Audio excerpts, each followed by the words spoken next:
नमस्कार, news 18 India के इस खास कार्यक्रम में बहुत बहुत स्वागत आप सभी का। मैं हूं आपके साथ अमन चोपड़ा। एक शुद्ध स्वदेशी संवाद करने की हम लोग कोशिश करेंगे। वजह आप सभी जानते हैं साहब, प्रधानमंत्री नरेंद्र मोदी ने स्वदेशी संकल्प की बात की है। उनके शब्द जो हैं, उन्होंने कहा कि एक तो सभी व्यापारियों को अपने प्रतिष्ठानों के बाद स्वदेशी का बोर्ड अब लगा लेना चाहिए। सुन लीजिए आप लोग ध्यान से।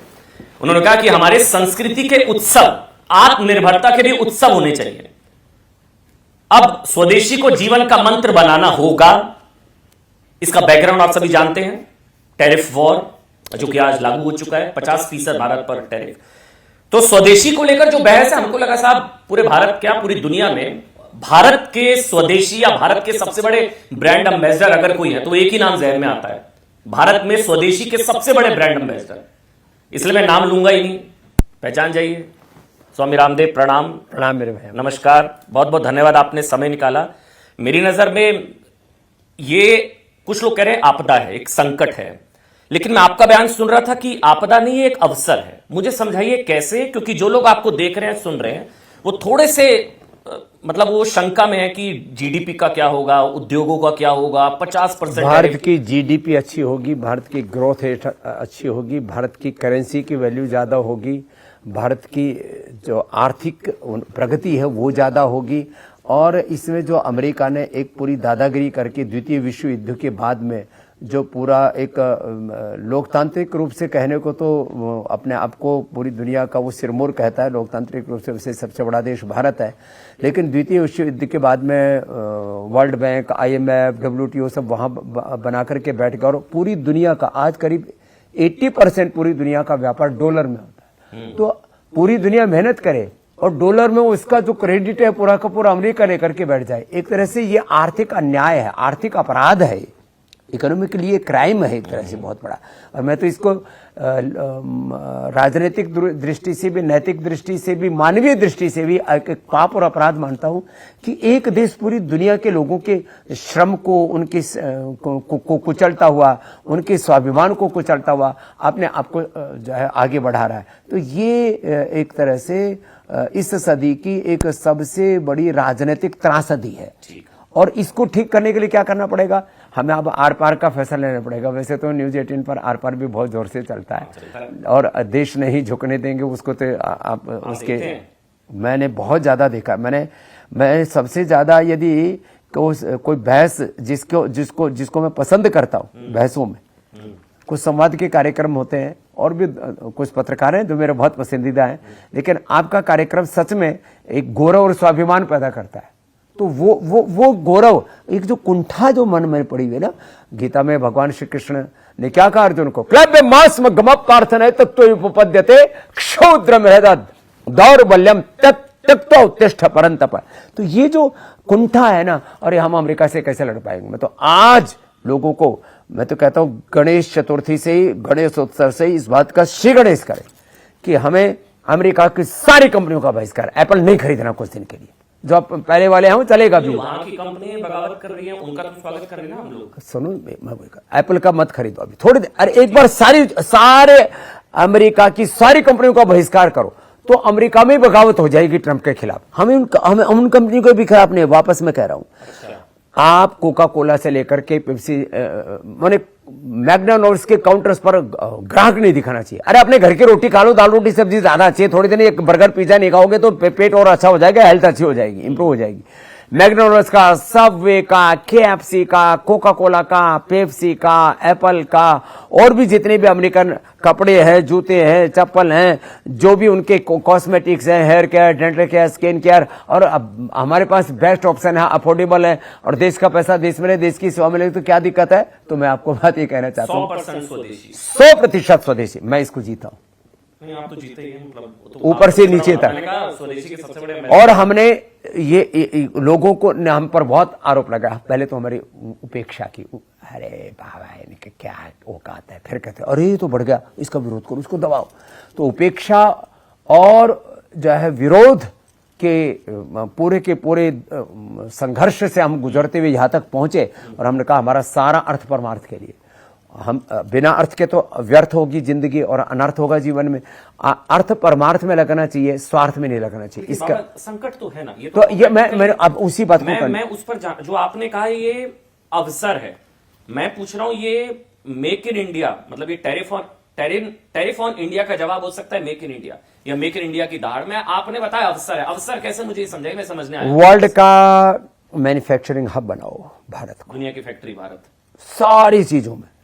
मैंने पहले तो एक बार तो अमेरिका को ठिकाने लाने के लिए पहले तो उसको शरणागत करो, नतमस्तक कराओ, और उसके बाद में सारी दुनिया का मैन्युफैक्चरिंग हब भारत में बनाओ। भारत में मैन पावर इतनी सस्ती है, और सुविधाएं दे दो।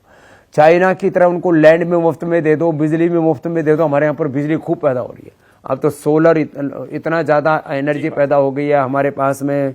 बिजली वाली भी क्या, पानी वाली बिजली भी बहुत पैदा हो गई है।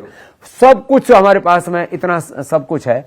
और बाकी हमारे कोयला वाली भी बिजली खूब है, बिजली भी उनको मुफ्त में दो, लैंड भी मुफ्त में दो, उनको और बहुत सारी सुविधा, टैक्सेशन में भी छूट कर दो, मैन्युफैक्चरिंग हब बना दो, मैन्युफैक्चरिंग हब बना दो, जैसे चाइना ने किया। चाइना ने बहुत इसमें पहल किया। आज अलग अलग देशों में 25, 50, 80% तक दुनिया के बाजारों में उसकी का कब्जा है। तो उसको पूरे चाइना का, इसमें देखो कुछ अच्छी चीजें कहीं से भी सीख सकते, क्या दिक्कत है। तो भारत को एक तो मैन्युफैक्चरिंग हब बनाओ, हेल्थ में, एजुकेशन में, रिसर्च में, एग्रीकल्चर में, इंडस्ट्री में, पूरी दुनिया के लोग आकर के भारत में पढ़े। ऐसे स्कूल, कॉलेज, यूनिवर्सिटी ना बनाओ, पूरी दुनिया के लोग उपचार के लिए भारत में आए, खाली मॉडर्न उपचार के लिए नहीं। हमारे पास तो लीवर, किडनी, हार्ट, ब्रेन, इनके भी सबके, और ये हमने रिसर्च किया, ऐसा नहीं बोल रहे हैं। आज हमारे पास में 5000 डॉक्टर्स और साइंटिस्टों की टीम है। तो ये सब किया है ना हमने। तो टैलेंट भी अपने देश में कोई कमी नहीं है, लोगों की कोई कमी नहीं है, बस एक दृष्टि के साथ लगे रहते हो। जैसे पहले भारत में करीब 400-500 ट्रिलियन डॉलर की अर्थव्यवस्था थी, 100 ट्रिलियन से ज्यादा। पूरी दुनिया की आज जितनी अर्थव्यवस्था तो उतना तो भारतीय लूट करके ले गए, विदेशी आक्रांता, लुटेरे आदि। ये तो वर्ल्ड की ऑक्सफैम से लेकर के और जो है क्या अग्नोस मेडिसन जैसे वर्ल्ड के जो इकोनॉमिस्ट हैं वो इस बात को कह रहे हैं। तो भारत इतना शक्तिशाली था, वही भारत के अतीत के गौरव को लेकर के वर्तमान की चुनौतियों से कुछ को अवसर के रूप में तब्दील करते हुए हमें कुछ नया पराक्रम करना पड़ेगा, पुरुषार्थ तो करना पड़ेगा। तो आपके लिए कंपटीशन नहीं बढ़ जाएगा? बढ़ने दो। ने कहा कि हर व्यापारियों के बाहर स्वदेशी का बोर्ड लगा दो। अरे हम अभी तो आप अकेले हैं शायद। ना ऐसी बात नहीं, मतलब कंपटीशन नहीं बढ़ जाएगा बापा। कंपटीशन के लिए हम तैयार हैं। मैं तो कहता हूं पतंजलि जैसे ब्रांड देश में 1000 खड़े हो जाए। हमने तो देश के लोगों को जगाने के लिए काम किया। मेरा काम व्यापार नहीं है, मेरा काम तो उपचार का और उपकार का है। कमाई की नहीं, भलाई की भावना से हम काम कर रहे हैं। पतंजलि की तरह दूसरे ब्रांड, मैं तो कहता हूं हर क्षेत्र में खड़े हो जाए ना। प्रधानमंत्री ने कहा हर व्यापारी बाहर जो है वो स्वदेशी का गर्व से बोले, गौरव से बोले। हाँ, ये कोई हमारी अभी शायद एक तो माफ करिए कि कौन सा बड़ा ब्रांड पहना है किसने, है ना, कोई विदेशी ब्रांड। हाँ, एडिडास है, प्यूमा है, नाइकी है, पाइकी है। स्वदेशी होने में शर्म महसूस करते हैं? ये बिल्कुल भी नहीं आना चाहिए। देखो, आज मुझे अपने सन्यासी होने पर गौरव है, मैं ऋषियों का वंशधर हूँ। आज मुझे अपने भगवे कपड़े पर गौरव है, आज मैं अपने खड़ाऊ पर गौरव है। मैं कोई बाटा पाटा कुछ नहीं पहनता हूँ। तो अपने ही चीजों पर जो गौरव होगा ना, और किस चीज की कमी है? एक वक्त हो सकता है, अरे खराब वक्त सभी का था। तो आज जो है हमारे पास किसी भी चीज की कमी है, न नॉलेज की, न टेक्नोलॉजी की, और हम विदेशी कंपनियों से बेहतर प्रोडक्ट बना सकते हैं और हमने बनाए हैं और टक्कर दी। पहले आज से आप 20 साल पहले कल्पना कर सकते थे कि कोलगेट को कोई टक्कर दे सकता है? आज आधे से ज्यादा भारत में कोलगेट से बड़ा ब्रांड है दंतकांति। तो ये एक ब्रांड की बात नहीं, हर चीज के अंदर। आपकी परिभाषा क्या है? मैं सवाल क्यों पूछ रहा हूं? 100% आपने कहा स्वदेशी। प्रधानमंत्री के शब्द हैं, उन्होंने जो कहा, प्रधानमंत्री ने कहा पैसा किसी का भी लगा हो, डॉलर, पाउंड हो, कोई फर्क नहीं पड़ता, लेकिन प्रोडक्शन भारत में हो, पसीना भारतवासियों का बहे, वो होगा स्वदेशी। आपकी स्वदेशी की परिभाषा? तो स्वदेशी की परिभाषा में एक तो स्वदेशी केवल प्रोडक्ट से जुड़ा हुआ नहीं है। स्वदेश की शिक्षा, स्वदेश की चिकित्सा, स्वदेश की अर्थव्यवस्था, स्वदेश का धर्म, स्वदेश की संस्कृति, स्वदेश का स्वाभिमान, स्वदेश का खान पान, स्वदेश की भाषा और स्वदेश का गौरव। तो ये बहुत बड़ा, स्वदेशी एक बहुत बड़ा दर्शन है। वो पंडित राम प्रसाद बिस्मिल जी ने गाना गाया था और सारे क्रांतिकारी गाते थे, मेरा गीत नहीं है। मेरा हो तन स्वदेशी, मेरा हो मन स्वदेशी, मर जाऊं तो भी मेरा होवे कफन स्वदेशी, करे शक्ति का विभाजन, मिटे पूंजी का ये शासन, बने गांव स्वावलंबी, बने गरीब स्वावलंबी, बने राष्ट्र स्वावलंबी, वह नीति है स्वदेशी। तो स्वदेशी मात्र एक पदार्थ नहीं है, स्वदेशी एक बहुत बड़ा दर्शन है। हमारी कृषि व्यवस्था पर आज भी विदेशी कंपनियां मोनसेंटो जैसी कंपनियां कब्जा जमाना चाहती है, अमेरिका यहां पर आना चाहता है। तो स्वदेशी कृषि, स्वदेशी गाय, स्वदेश के अपने डेयरी माने इंडस्ट्री के हर एक पहलू से और सारी व्यवस्थाओं के पहलू से, माने मीडिया से लेकर के विधायिका, कार्यपालिका, न्यायपालिका में, मीडिया में तो हम कहते हैं स्वदेशी लोग होने चाहिए। यहाँ पर एमएलए, एमपी, कोई प्रेसिडेंट और जो प्रधानमंत्री, पीएम जो है वो विदेशी नहीं हो सकता। तो ये राजनीतिक आजादी नहीं, मैं तो कहता हूँ शिक्षा की गुलामी, चिकित्सा की गुलामी, आर्थिक, वैचारिक, सांस्कृतिक गुलामी, ग्लानि, कुंठाओं से देश को बाहर उभारना है।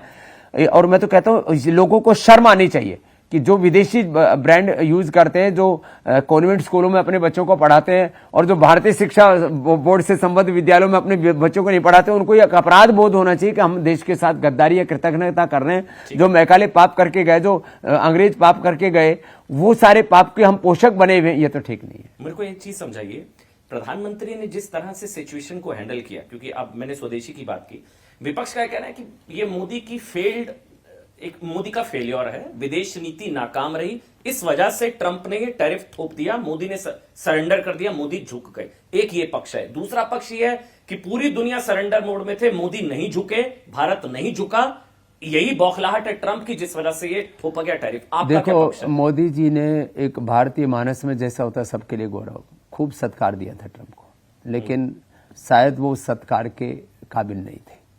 उन्होंने उसको समझा नहीं, एक असंवेदनशीलता दिखाई, और नहीं तो पूरी दुनिया आज थू कर रही है कि भाई कहाँ तो एक, और आज अमेरिका में ही विरोध हो रहा है। हाँ, अमेरिका में कंपनियां, वहां के एलन मस्क से लेकर सारी सब लोग विरोध कर रहे हैं। और खाली एक एलन मस्क की बात नहीं, अब आप देखो, मैंने कहा ना, अब जब एक दिन तो किसी दिन तो जागना होगा ना। अरे अब नहीं जागोगे तो कब जगोगे? हमने राजनीतिक दृष्टि से, आर्थिक दृष्टि से कितना धोखा खाया है। जब 2-4 मुगल इस देश में आए थे, उसी समय यदि जग जाते तो आज हमारे 20 करोड़ से ज्यादा जो है वो अपने ही देश के बंधु जो है वो इस्लाम में कन्वर्ट नहीं होते, 7-8 करोड़ जो है वो ईसाइयत में कन्वर्ट नहीं होते। हम तब जगते तो कह रहे ये तो अब तो सिर के ऊपर से पानी उतर गया, अब तो सारी चीजें सर पे पड़ती है तभी।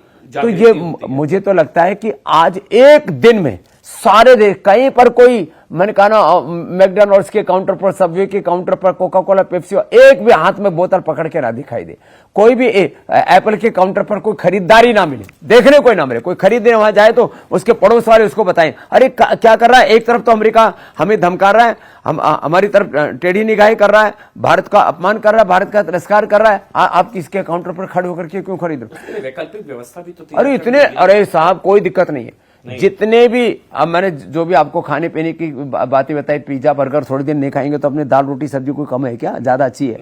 और फोन जितने, अभी जितने फोन है ना, कोई रोज फोन बदलने की जरूरत नहीं। एक फोन ना 2-3-4, मेरे को तो 5-5 साल एक फोन यूज किया है, 10-10 साल, कोई दिक्कत नहीं। और देसी फोन यूज किया है, और ये एप्पल आदि के फोन तो लोग नहीं यूज करेंगे ना, चलेगा।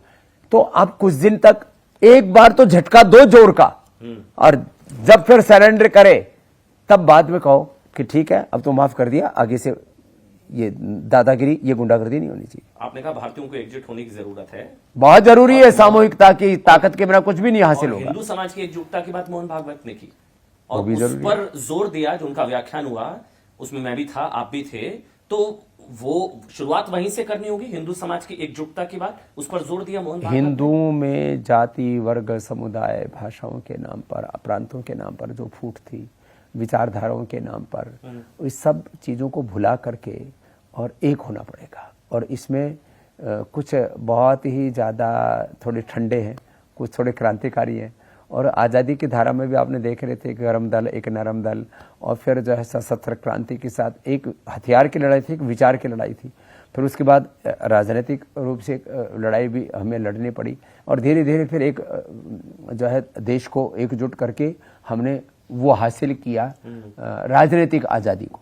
लेकिन अभी हमें शिक्षा की आज़ादी, चिकित्सा की आज़ादी की जंग लड़नी बाकी है, और आपसी भेदभाव तो हमें कतई नहीं रखनी चाहिए। हम सब एक ईश्वर की संतान। उन्होंने कहा कि 4000 साल से डीएनए एक जैसा है।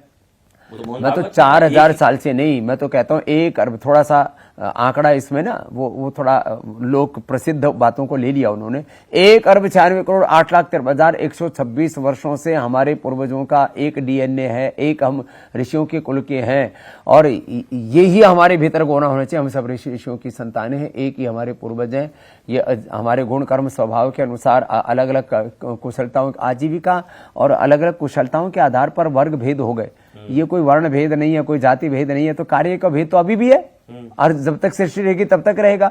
कार्य के भेद होने से आप भेदभाव कैसे कर सकते? एक परिवार में भी 5 आदमी तो एक जैसा प्रोफेशन नहीं होता, एक जैसी आजीविका नहीं होती है सबकी। तो ये सब भेदभाव की जो नफरत की दीवारें हैं ना, इनको ढाना पड़ेगा। और सबके अंदर एक ही परमात्मा, सियाराम में सब जगजानी करो प्रणाम जोड़ी जोगपानी वासुदेव सर्वम सर्वम खलइदं ब्रह्मा, इसको जीना पड़ेगा। हिंदू कौन? हिंदू वो परिभाषा मोहन भागवत ने बताई, आपके हिसाब से वो ही है जो सबको साथ लेकर चले? हाँ, उन्होंने कहा कि ये कोई इसमें प्रतिक्रिया नहीं है, कोई प्रतिशोध नहीं है, कि कोई संघर्ष नहीं है। हम तो समन्वय के संगच्छध्वम समदध्वम की साधनाओं को मानते हैं। तो एक बात तो यह है कि हिंदू वो है जिसमें अपरिमित धैर्य है, लेकिन जरूरत पड़ने पर शौर्य वीरता क्रांति भी हमने की है। तो हिंदू वो है जो किसी के प्रति बैर नहीं रखता। हमारे तो वेद का मंत्र ये, मित्र से चक्षुषा सर्वाणी भूतानि समीक्षन्ता यो माम पश्यति सर्वत्र सर्वम च मयि पश्यति एकत्वम न पश्यत। तो हम तो सब एक दृष्टि रखते हैं, एक दृष्टि रखते हैं। हाँ, लेकिन शत्रु पक्ष का बोध भी होना चाहिए जिसके लिए आप कार्यक्रम करते हो। शत्रु पक्ष का बोध तो होना चाहिए, जो हमसे शत्रुता करते हैं, वैचारिक दृष्टि से, धार्मिक दृष्टि से, आर्थिक दृष्टि से, राजनीतिक दृष्टि से, उन शत्रुओं की पहचान करके फिर उनके साथ तो युद्ध करना ही पड़ेगा। भारत में शत्रु, भारत के आंतरिक शत्रु भी हैं और कुछ बाह्य शत्रु भी हैं। तो घर में बैठे जो शत्रु हैं उनसे भी, और जो बाहर के जो आक्रांता हैं उनसे भी, और जो अभी भी जो भारत विरोधी, सनातन विरोधी और अलग अलग तरह से आर्थिक रूप से, सामाजिक रूप से, राजनीतिक रूप से जो भारत की विरोधी ताकतें हैं, उनको तो हमें पहचानना पड़ेगा। तो मतलब जो मोहन भागवत ने, जो आपकी परिभाषा है, हिंदू सबको साथ लेकर चलता है। तो फिर अभी गणेश चतुर्थी की शुरुआत है, अभी जो है उसको लेकर कहा जा रहा है जगह जगह मीट बैन हो गया है, जगह जगह जो है मीट की दुकानें, मतलब एक तरफ कहते हैं हिंदू सबको साथ लेकर चलने की चीज, राजस्थान में, छत्तीसगढ़ में, महाराष्ट्र में, और राजस्थान, एमपी इंदौर, छत्तीसगढ़ रायपुर, महाराष्ट्र, राजस्थान, मतलब सबको साथ लेकर चलने का, सबको साथ का मतलब त्योहारों पर मीट बैन क्यों?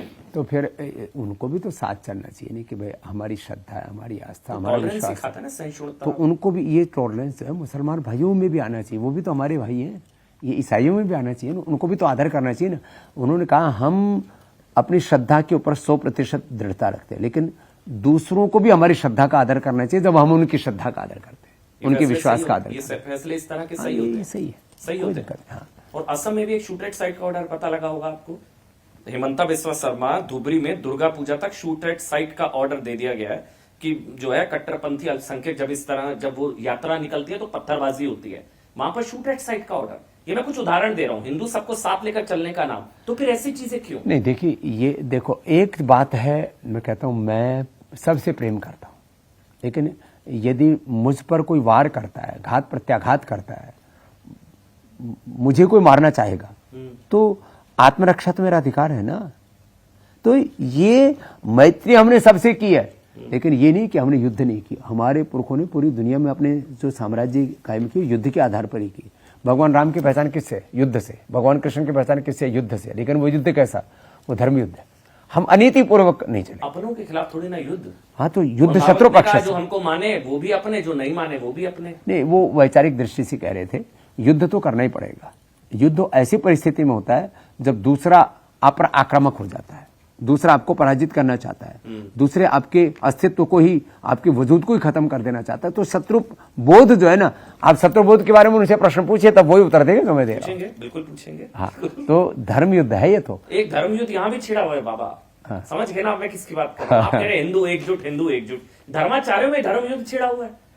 वही जो संस्कृति से संस्कृत लड़ाई हो, एकदम जो धर्म का आचरण ना करे वो धर्माचार्य कहलाने योग्य नहीं है, चाहे वो जगत गुरु हो, चाहे वो शंकराचार्य हो। जो धर्म का आचरण ना करे, धर्म क्या है? परहित धर्म सरस नहीं भाई, पर पीड़ा सर नहीं अधमाई। किसी को पीड़ा मत दो। एक श्रुति स्मृति सदाचार स्वसच प्रियमात्मन है, जो श्रुति पथ पर चलता है, जो स्मृति के पथ पर चलता है और जो सदाचार के पथ पर चलता है और किसी की निंदा स्तुति नहीं करता, माने किसी के बारे में ओछी बातें नहीं करता। ओछी बात करने वाला तो ओछा है, उसको तो संत ही नहीं कहना चाहिए, फिर जगत गुरु विश्व गुरु तो हो ही नहीं सकता। तो ओछी बातें किसी को नहीं करनी चाहिए। कोई कर रहा है होदा किसी को कुछ भी दे दिया गया हो, किसी को अलग अलग हमारे संप्रदाय परंपराएं गुरु परंपराएं, किसी को शंकराचार्य कहते हैं, किसी को जगत गुरु कहते हैं। हमको तो कथावाचक हैं, प्रवचन है, कुछ प्रवचन के नाम पर प्रवंचना भी करते हैं, कुछ जो है वो पता नहीं किस किस नाम पर धोखा करते हैं। फिर तो ये तो अब फिर ये पाखंड ढोंग आडम्बर आ गया ना। तो बयान पर भी विवाद होगा बाबा, जो अब आप प्रवचन के नाम पर प्रवंचना करते हैं। हाँ, तो जो करते हैं उनकी बात की रहे, जो अच्छे उनका तो मैंने मतलब है क्यों नहीं है, बहुत है ऐसे। और ये सुधार क्या स्वामी विवेकानंद जी ने इस समाज में नहीं किया, ये सुधार के महर्षि दयानंद सरस्वती ने नहीं किया, ये सुधार क्या वसवन्ना ने वहां कर्नाटक में नहीं किया, ये सुधार क्या संत ज्ञानेश्वर तुकडोजी महाराज गाडगे जी महाराज महाराष्ट्र में नहीं किया, ये सुधार क्या असम में और इधर जो गुरु शंकर देव गुरु माधव देव जी ने नहीं किया, ये रामानंदाचार्य रामानुजाचार्य हमारे यहाँ पर रहीदास जी महाराज कबीर दास जी सबने, गरीबदास जी, गुरु नानक देव जी ने, गुरु गोविंद सिंह जी ने, सभी अलग अलग समय पर सब महापुरुषों ने सुधार किया समाज का। लेकिन कभी भी किसी ने ये नहीं कहा कि कोई ऊंचा नहीं कोई नीचा नहीं, कौन है ऊंचा कौन है नीचा, सब है एक समान रे, प्रेम की ज्योति जगा हृदय में, सब में प्रभु पहचान रे, मन की आंखें खुल जाएं तो क्या करना और ज्ञान का, ना ये तेरा ना ये मेरा सब कुछ है भगवान का।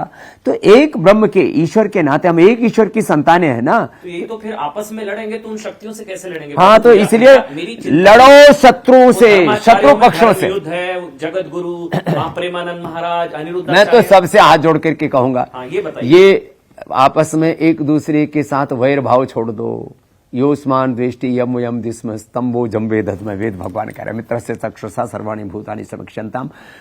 पूज्यपाद गोस्वामी तुलसीदास जी महाराज कह रहे सब नर करे परस्पर प्रीति, चले स्वधर्म निरत श्रुति नीति।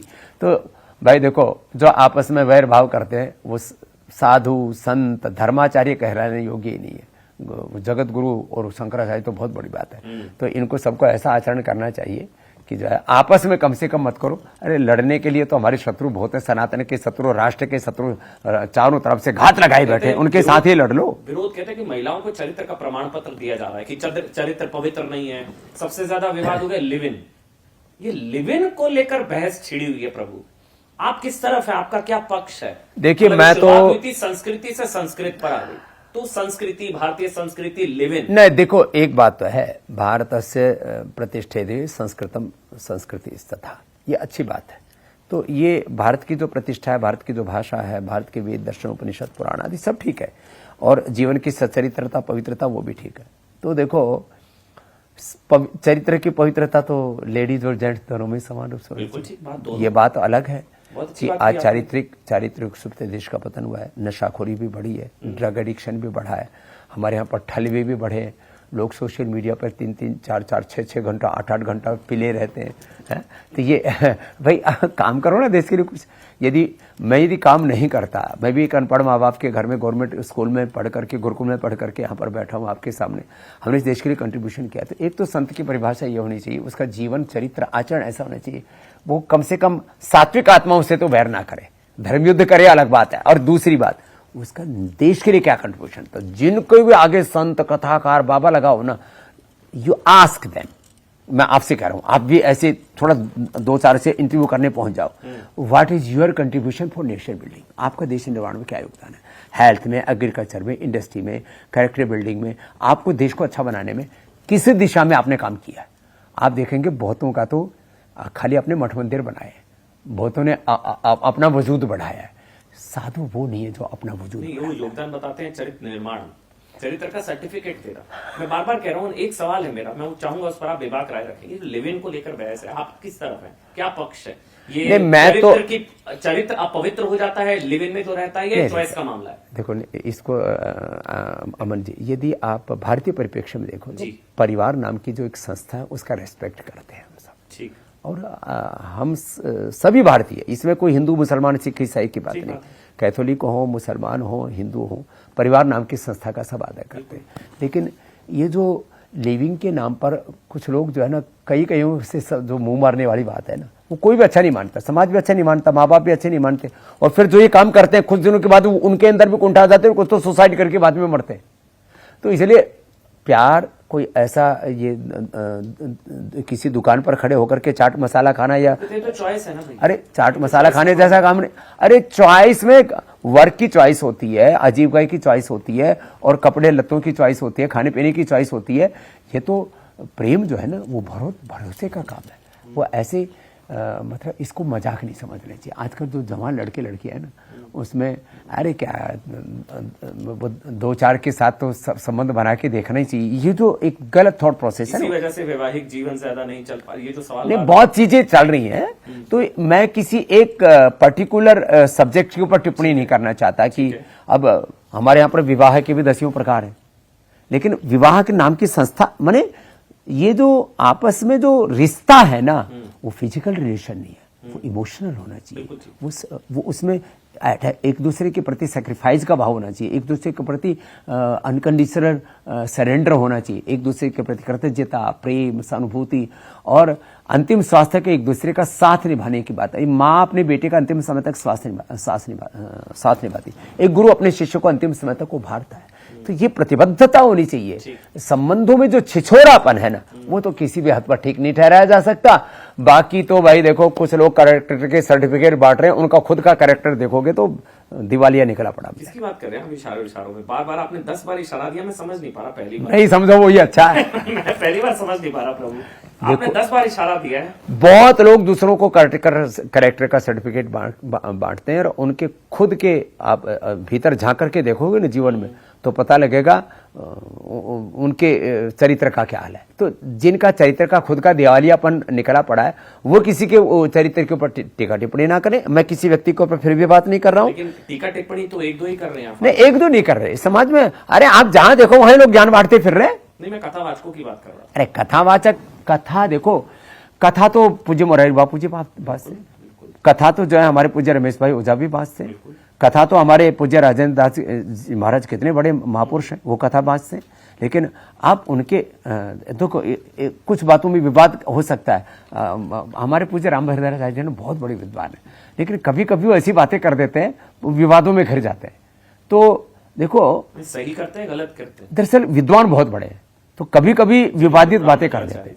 हाँ, देखो उनका जो विद्या है, वैदुष्य है, और उन्होंने जो पुरुषार्थ किया है, तब त्याग किया, उसका सम्मान करना चाहिए। आंखें ना होते हुए भी, बाहर की आंखें ना होते हुए भी शास्त्र का कितना ज्ञान है, किस वेद में, किस दर्शन में, किस उपनिषद में, किस पुराण में, भगवत गीता में, रामचरितमानस में, माने वेद से लेकर के हनुमान चालीसा तक, रामचरितमानस तक, सब पर बहुत बड़ा अधिकार है। लेकिन कभी कभी उत्साह में, कभी कभी या पता नहीं किस उसमें कभी कभी कुछ ऐसी बातें कह जाते हैं। तो मैंने उनको कई बार कहा, महाराज जी आप जो है ना बहुत संभल के बोला करो, आपका बहुत आदर करते हैं देश के लोग। कई बार तो उन्होंने पंडितों के ऊपर टिप्पणी कर दी कि भाई अच्छा, वो कई बार क्या करते हैं, उनको जो बुरा लगता है कुछ ज्यादा ही फिर उसके ऊपर कठोर बोल देते हैं, भावनाओं में बह जाते हैं। भावनाओं में कई बार बह जाते हैं, लेकिन उनका चित्त बड़ा निर्मल है। ठीक, आपने रिश्तों की पवित्रता की बात की। एक आखिरी सेगमेंट है, ये घुसपैठियों के साथ रिश्ता कुछ पार्टियों का क्या है, मुझे समझाइए। क्योंकि इसकी बात प्रधानमंत्री नरेंद्र मोदी ने 15 अगस्त लाल किले की प्राचीर से, उन्होंने डेमोग्राफी मिशन की बात की, अमित शाह की तरफ से भी कहा गया। घुसपैठ को लेकर चिंता आप कई बार जाहिर कर चुके हैं। आपने कहा 10 कश्मीर ऐसे हमको झेलने पड़ जाएंगे, आपका वो बयान था। 10 चीजें हैं। इसको लेकर भारत को किस तरह के संकल्प की जरूरत है? क्योंकि अभी एसआईआर हो रहा है, बिहार में एसआईआर हो रहा है, पूरे देश में एसआईआर की बात की जा रही है। हमने तो बांटा नहीं था, यही हमसे अलग हुए थे। तो बांग्लादेश हमसे अलग हुआ, पाकिस्तान हमसे अलग हुआ, अफगानिस्तान, हमारा रणजीत सिंह का वहाँ, ये अभी की बात है, मैं बहुत प्राचीन भारत की बात नहीं, मैं सतयुग द्वापर त्रेता की बात नहीं कर रहा हूँ। महाराजा रणजीत सिंह जी का जब अफगानिस्तान तक राज था, चीन की दीवार तक हमारा राज था, इधर ईरान इराक तक आर्यन लोग कहते थे अपने आप को, वहां तक हमारा राज था। इंडोनेशिया, कंबोडिया, मलेशिया, वर्मादी तो देश हमारे अंदर थे ही थे। तो इतना बड़ा भारत रहा, ये सब अलग अलग हुए। ये कहते कश्मीर हमारा, तुम्हारे नहीं थे, तुम भी हमारे थे। पाकिस्तान कहता है ना कश्मीर हमारा, तुम्हारा ही वजूद नहीं था, ये तो तुम भी भारत के ही थे। बाप होता है, सीधी सी बात, हिंदुस्तान ठीक है। तो अब दूसरी बात, अलग अलग देशों से, खास करके पाकिस्तान से और बांग्लादेश से हिंदुओं को कितना क्रूरता से मारा गया है, करोड़ों की संख्या में उनको खदेड़ा गया, लाखों नहीं करोड़ों की संख्या में। तो भाई ये तो देखो, फिर मैंने कहा ना, फिर ऐसे में फिर हमें शत्रु की पहचान करनी पड़ेगी। उसका घुसपैठ से क्या तो वो हमारे साथ शत्रुता रखते हैं और हमारे देश में जिनको घुसाते हैं, रोहिंग्या से लेकर के और भी बहुत से पाकिस्तान से, बहुत सारे बांग्लादेशी, उनके भीतर ये एक जहर भर करके घुसाते हैं कि तुम्हें जाकर के भारत में उपद्रव करना है, भारत में विध्वंस करना है, भारत का जो पूरा डेमोग्राफिक चेंज करना है, तुमको जाकर के इतना फैल जाना है कि भारत में आने वाले 25 वर्षों का 50 वर्षों का उनको टारगेट दे देते हैं कि तुमको जाकर के वहां अपना राज कायम करना है। ये असल मकसद है घुसपैठ का। तो ये असल मकसद रहता है। कुछ गरीबी में भी आते हैं, लेकिन भाई तुम अपनी गरीबी खुद झेलो ना, सबकी गरीबी झेलने का हमने ठेका ले रखा है। तो ऐसे ये इस तरह के जो बयान देने वाले लोग हैं वो सच में एक देशद्रोह का, गद्दारी का काम कर रहे हैं। और जिन भी राजनीतिक दलों में, जिन भी सामाजिक किसी संगठनों में ऐसे लोग हैं, उन सबका बहिष्कार होना चाहिए। उन राजनीतिक दलों को, उन संगठनों को, ऐसे लोगों को निकाल कर बाहर नहीं, जो इनको बाहर निकालने के लिए प्रक्रिया होती है उसका बहिष्कार हो जाता है स्वामी जी। अब SIR है, चुनाव आयोग की तरफ से कहा जा रहा है घुसपैठियों को बाहर निकालने के लिए, तो ये राजनीतिक संरक्षण मिलता है इन लोगों को, इसलिए इनकी शक्ति बढ़ती है। मैं अगर आपको 1 मिनट अगर आप इजाजत दें, मैं लिखकर लाया, कांग्रेस सरकार में योजना आयोग की सदस्य हैं सैयदा हमीद। उन्होंने बोला बांग्लादेश भी तो इंसान है, वो यहां भी हो सकते हैं, किसी का अधिकार तो नहीं छीन रहे हैं वो, ये मानवता के लिए घातक है। अल्लाह ने ये धरती बनाई है इंसानों के लिए, हैवानों के लिए तो नहीं बनाई। एक इंसान जो इस जमीन पर खड़ा है उसे इतनी बुरी तरह खदेड़ के जो तोड़फोड़ की जा रही है, हटाया जा रहा है, सब गलत है। ये मुसलमानों पर कयामत की तरह है।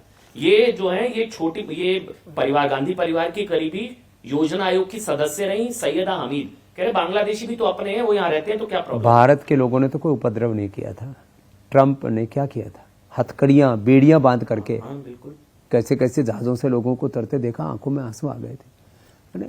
देखो ये जो वैश्विक परिप्रेक्ष्य है ना, उसमें भारत को टिकना है तो 2 चीजें करनी पड़ेंगी। अपनी निजता का गौरव, अपने देश के लिए जो भी हित में है, सामाजिक दृष्टि से, आर्थिक दृष्टि से, धार्मिक दृष्टि से, सांस्कृतिक दृष्टि से, मैं स्वदेशी को खाली प्रोडक्ट से नहीं जोड़ रहा हूं, जो भारत के हित में है उसको हमें सर्वोपरि रखना पड़ेगा। और सामाजिक दृष्टि, धार्मिक दृष्टि से, आर्थिक दृष्टि से, राजनीतिक दृष्टि से जो हमसे शत्रुता रखते हैं या देश में किसी भी प्रकार का कोई उपद्रव खड़ा करना चाहते हैं, डेमोग्राफिक चेंज करना चाहते हैं, अपने शत्रु पक्ष का, और शत्रु तो घात लगाए बैठे हैं चारों ओर, उन सबको हमें पहचानना पड़ेगा और शत्रु के साथ शत्रु जैसा व्यवहार करना पड़ेगा, मित्र के साथ मित्र जैसा। हमारे यहाँ पर आता है धर्म पूर्वक यथा योग्य व्यवहार करो। ये हमारे यहाँ पर सनातन धर्म की और हिंदू धर्म की जो है डेफिनेशन है। वो लोग कहते हैं कि वो बांग्लादेशी भी तो अपने हैं, जिनका मैं जिक्र कर रहा हूँ, जो राजनीतिक संरक्षण मिलता है उनको, जो इस तरह की प्रक्रिया होती है उसका विरोध किया जाता है। देखिए अभी तो यात्रा निकाली जा रही है बिहार में, उसको बीजेपी कह रही है ये सारे मुस्लिम इलाकों से यात्रा निकाली जा रही है, और ये घुसपैठिया बचाओ यात्रा है जो निकाल रहे हैं राहुल गांधी और तेजस्वी यादव। देखिए मैं इसमें ज्यादा टिप्पणी, सियासी टिप्पणी में सियासी सवाल पूछ नहीं रहा, मैं सामाजिक दृष्टि से, धार्मिक दृष्टि से, मजहबी दृष्टि से एक ही बात कहूंगा। एक बहुत बड़ा इस देश के अंदर ना ऐसा कभी ना कभी तो एक ऐसा बदलाव आएगा जब सब लोग कहेंगे अपनी जड़ों से वापस जुड़ो। हमारे जो भारत के पूर्वजों को अपना पूर्वज मानते हैं वो इस देश के लिए कोई खतरा नहीं, और जो भारत के पूर्वजों को, भारत के अपने पूर्वजों की संस्कृति को अपनी संस्कृति और अपनी प्रकृति नहीं मानते, वो आज नहीं तो कल शत्रु बनेंगे। परिणाम का चिंतन करो, बिना परिणाम का चिंतन किए हुए हम कुछ भी निर्णय लेंगे तो गच्चा खाएंगे, धोखा खाएंगे, और ये धोखा हमने कई बार खाया। और इतिहास साक्ष्य इस बात का, जब तक हमने परिणाम का चिंतन करके और निर्णय लिए और तो हम बचे रहे, और जब हमने परिणाम का कि आने वाले 10, 20, 50, 100, 200, 500, 1000 साल के बाद इसका परिणाम क्या होगा ये हमने भुला दिया, तो उस पिछले 200, 250, 400 वर्षों में जो हमने भूले किए, तो कश्मीर में 400 साल पहले कोई एक भी मुसलमान नहीं था। भारत में 400-500 साल, हाँ, भारत में 400-500 साल पहले ये मोहम्मद गोरी गजनवी पहले तो आते थे, ये जो सो कॉल्ड जो मुसलमान है या मुगल है, ये सामान लूट करके लेके जाते थे। यहाँ से जो आकर के बसे और फिर उनको जो हमने महिमा मंडित करना शुरू किया, जो बाबर, जो मैं तो कहता हूँ अकबर से लेकर के औरंगजेब को हम इतना महिमा मंडित करते हैं कुछ लोग, तो जो इस्लाम के जो भी हैं, वो भी हरम उसके समय भी हरम था, बाबर के समय भी हरम था, अकबर के समय भी हरम था। जो हमारी माँ बहन बेटियों के साथ दुराचार व्यभिचार करते थे, उन हरामखोरों को हरम में जो रखे, वो हरामखोर, हरम को चलाना है हरामखोरी। उन हरामखोरों को महान कौन बता सकता है? तो ये तो बहुत खराब बात है। तो हमें शत्रु पक्ष के प्रेमी असली शत्रु है। क्या बोले, देखो जिनको मैंने कहा ना, जो अपने आपको अपने पुरखों से जोड़ करके देखेंगे, अपने पुरखों की संस्कृति और प्रकृति से जोड़ करके, जिनकी जड़ें भारत से जुड़ी हुई है, वो भारत के लिए शत्रु नहीं है। और जो भारत और भारतीयता से प्रेम नहीं करता, पहचान कैसे होगी? उनके आचरण से, उनके कारनामों से, उनके चरित्र से। हम तो चरित्र को मानते हैं, चरित्र हमारे लिए सबसे बड़ा है। चरित्र यदि पवित्र है तो हिंदू, मुसलमान, सिख, ईसाई, जैन, बौद्ध सब यहाँ, साधु, संत, महात्मा, विधायिका, कार्यपालिका, न्यायपालिका, खबरपालिका, सब ठीक है। जिसका चरित्र में अगर खोट है ना, फिर वो दो कोड़ी का है। एक आखिरी सवाल जाते जाते, फिर वो ट्रंप के टैरिफ पर मैं लौटूंगा। आने वाला समय भारत के लिए क्या चुनौतीपूर्ण है और रास्ता क्या है? मैंने आज प्रोग्राम का नाम भी राम बाण दिया था, बाबा रामदेव राम बाण। मुझे राम बाण बता दीजिए जाते जाते, लोगों के मन में बड़ी चिंताएं हैं। एक आखिरी सवाल है आपसे बाबा रामदेव। अमेरिका के सारी कंपनियों का, सारे प्रोडक्ट्स का बहिष्कार करें और जो देश के जो जागरूक लोग हैं ना, इसकी पहल करें, पहरेदारी। जैसे कुछ लोग होते थे, भाई अब जो है इन अंग्रेजों को ठहरने नहीं देना। महात्मा गांधी ने बहुत प्यार से समझाया, भाई ये तुम देश छोड़ो, तुम्हारे देश नहीं हमारा देश है। फिर जो है अंत में उनको भगाने के लिए भारत छोड़ो आंदोलन चला। तो अब अमेरिकन कंपनियां, अमेरिकन ब्रांड भारत छोड़ो, और उसके लिए देश के जो जागरूक लोग हैं, हर गांव, शहर, गली, मोहल्ला में हाँ स्वदेशी अपनाओ और भारत बचाओ, और अमेरिकन कंपनियां भारत छोड़ो। इसके लिए पूरा एक सघन अभियान चलेगा ना। एक सप्ताह रोज हजारों करोड़ का कारोबार होता है, महीने में तो लाखों करोड़ का हो जाता है। इन सारे कंपनियों का जो जिन बहिष्कार करना शुरू कर देंगे ना, हाय तौबा मच जाएगी, पूरे जो है त्राहिमाम मच जाएगी पूरे अमेरिका के अंदर। और ट्रंप जो है उसका पूरा नतमस्तक होगा, साष्टांग दंडवत प्रणाम करेगा, और ट्रंप जो है शीर्षासन करेगा, त्राहिमाम पाहिमाम।